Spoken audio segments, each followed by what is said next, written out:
What's going on, guys? I'm with Moose, and today I'm back with another episode of my Red Sox franchise. This time we're taking on the Toronto Blue Jays. They have a 25-24 record. We're coming in 30-18, very good, leading the AL East for sure. And David Price on the hill in this first one, bottom of the first, and Josh Donaldson, the reigning MVP, takes one out of the yard to right center field. That one is way out of there. Home run for Donaldson, giving him a 1-0 lead early on. And I was always afraid of David Price pitching against the Blue Jays, given that he is a lefty and they have a ton of lefty mashers. So, hopefully we can figure that out the rest of this game. Xander Bogaerts, though, getting a hit off R.A. Dickey. He was very tough to pick up. That knuckleball right here, you're going to see against David Ortiz.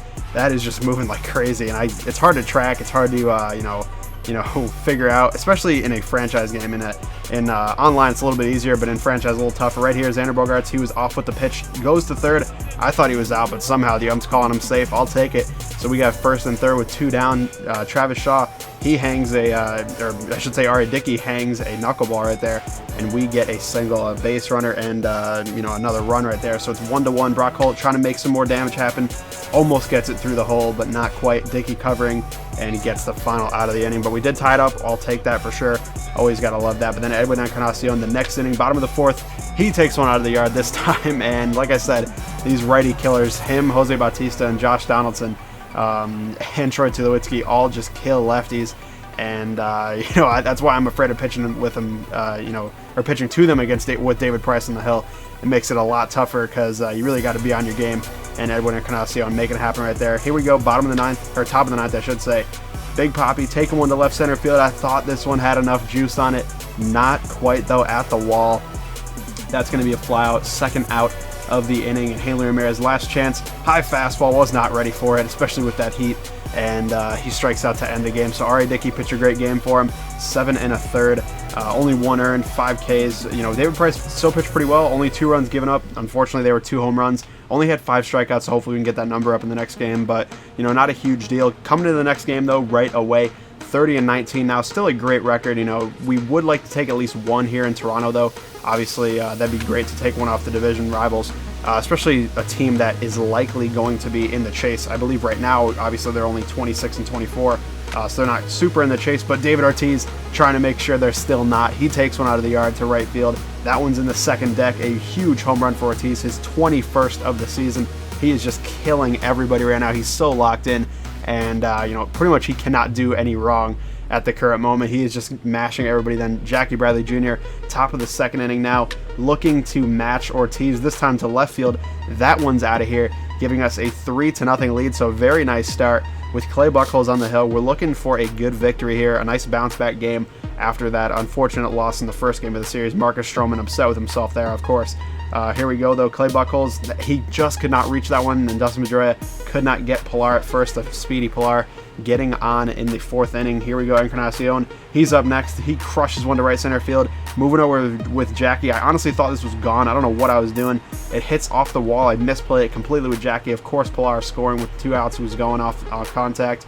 And Encarnacion is into third with a triple. So very nice hit for him there. Really should have been a double, but no big deal. And then Bautista up next. He singles through the middle. So they are getting a second run in this inning. It's now 3-2. So our lead has evaporated into just 1 run, unfortunately. Now in the bottom of the 7th, Devin Travis of all people, we hang him a pitch and he crushes it. He did not miss it, and hey, you got to give props where it's due, and Devin Travis ties it up 3-3 for him. A lot of home runs in this series so far, and a lot of them are on the Blue Jays side, unfortunately. And we got to really get the ball down a little bit to make sure they don't. Now bottom of the 11th, Junichi Tazawa in against Jose Bautista, and he ends it with a monstrous home run to left field. He sends them home, or sends us home, I should say. And the walk-off home run, unfortunately, comes at the expense of Taz. And they're taking the victory in this one. Jose Bautista, very excited, of course, for the walk-off home run. He's had a lot of big home runs in his career, and that one is definitely up there as one of the better ones. So walk-off home run for them.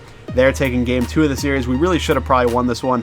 I unfortunately could not score after the second inning, and this time we really need to win in game 3. Obviously, like I said, if you only take 1 game out of a road series against a division rival, that's not too bad as long as you hold serve when you play at home. And then Andrew Kashner right here giving up a home run to Jose Bautista again, unfortunately. But yeah, going back to that, if you win 1 on the road, but then you win 2 or 3 at home against the same team, it pretty much evens out, so it's not terrible. If we can win this game, we can pretty much salvage this series. Wouldn't be too bad. but unfortunately give him the home run to Bautista. That's not going to help. But right here, Chris Young, he's going to tie this one up with a knock of himself. A home run to left center field. Big time homer right there for Chris Young. Finally getting going a little bit. Had a great start to the year and then kind of tailed off as I played Brock Holt more in left field. So very nice to see Chris Young taking one out of the yard. And another home run for him will help us tremendously for sure. Now top of the 7th again, Brock Holt. He's going to rip one to right field. Is this one going to get down? It hits Jose Bautista in the head. Hilarious. Thought that was pretty funny. Hitting Bautista in the head. And we're getting a base runner. I'll take it. Now Jackie Bradley Jr., he walks on the 3-2 pitch. So we got a couple guys on. Can we make anything happen? Can we do some damage here with Blake Swihart? 3-1 pitch, and he unfortunately just grounds out to short, and that's going to turn to a double play. Blake Swihart, unfortunately, only 51 speed in my franchise. Wish it was a little faster, but unfortunately it's not. Now Swihart's up again in the 10th inning now. Extra innings again, 2 straight games. He's going to be able to get to second base on this, thank God. And we got a guy in scoring position in the top of the 10th inning. Can we push across this run to take the lead and get Craig Kimbrell in the game to save it out? 3-0 pitch to Dustin Pedroia. Look what happens here. I get a pretty good pitch to hit. Unfortunately, kind of lifted it to right field. I thought, that's going to be foul for sure. And no, it is not. Chris Colabello making the play of a lifetime, diving out, into the outfield kind of in foul ground and making the catch. Look at that. That is pretty insane. Definitely an amazing catch for Colabello and preserving that 1-1 tie. Obviously, it wouldn't have been a hit, but I would have had more pitches to hit. Now, Tulo up. We walk him, unfortunately, with Joe Kelly. Joe Kelly's in the game because we pitched a lot of our bullpen guys in the last game.